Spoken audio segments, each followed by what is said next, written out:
Good afternoon. So I was up at Sugar Bowl last weekend, and I stopped in Auburn on my way home, and I found Plutonium 240 Imperial Ale, weapons grade ale. So it's from the Auburn Alehouse, and it's an 8% alcohol by volume Imperial IPA. And it is 100 IBUs. And so apparently it's not for the faint of hops, which we'll see how that works out for me. It does have warnings. It says, avoid slow-moving thermal neutrons and driving while enjoying this Isotope Series Imperial IPA. And so one of the characteristics of Plutonium 240 is that it's very unstable, and it can detonate prematurely in bombs, and so definitely I think that this is going to be a bomb ale. Let's give it a shot. Okay. I didn't realize I had gotten an IPA, but we'll see how this works out. So aroma-wise, like before I even get close to it, after I've poured it, there is a ton of hops going on here. Very hop intensive. It's very florally kind of, but a little piney, resiny. Smells pretty good, though. A little bit of complex maltiness underneath this makes me really curious how it's going to taste. So color-wise, we're looking for like a reddish copper, which maybe you can see the light behind me. We've got a nice deep golden copper going on here. Definitely an orange tinge to it. It's looks like it's pretty lightly carbonated. It did pour with the head, which it is retaining. It's a nice rocky, creamy head, which is perfect for this particular style of beer. So here we go into flavor.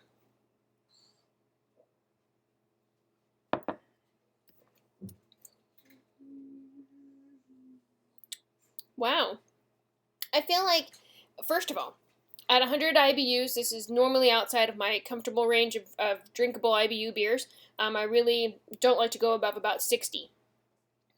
But, that being said, this is so well balanced between the malty complexity and the bitter hops that it's actually pretty enjoyable. It's not overwhelming, and it has a nice, like, rye almost undertone to it. It's very enjoyable. Nice, deep, toasty, roasty flavor that finishes with hops.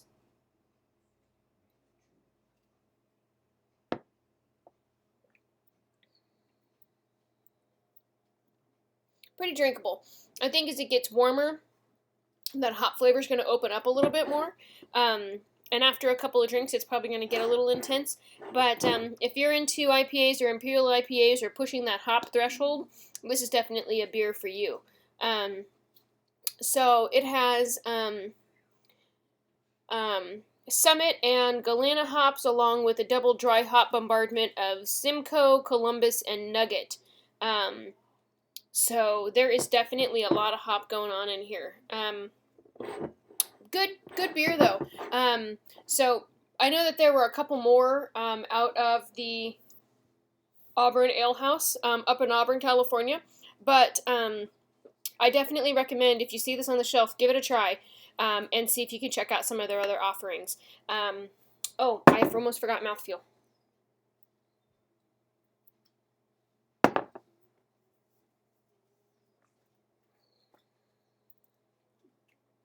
It's a medium mouthfeel.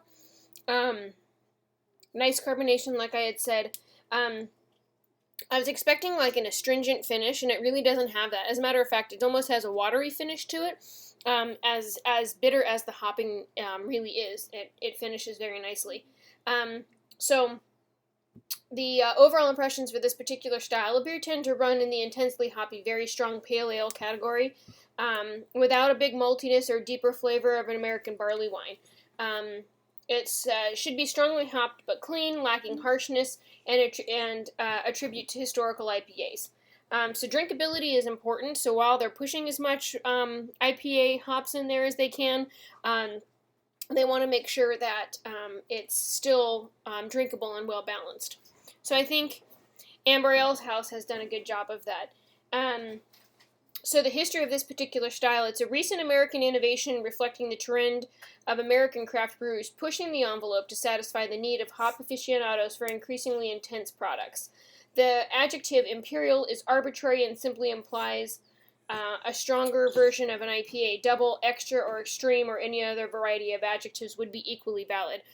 So ultimately, the idea is to put as much hops in this bottle as possible, which I think they have achieved, but in a way that's totally drinkable. So it's definitely an Imperial IPA. They've nailed it, and it's a drinkable beer. Some other very, very well-respected beers in this particular category include Russian River's Pliny the Elder,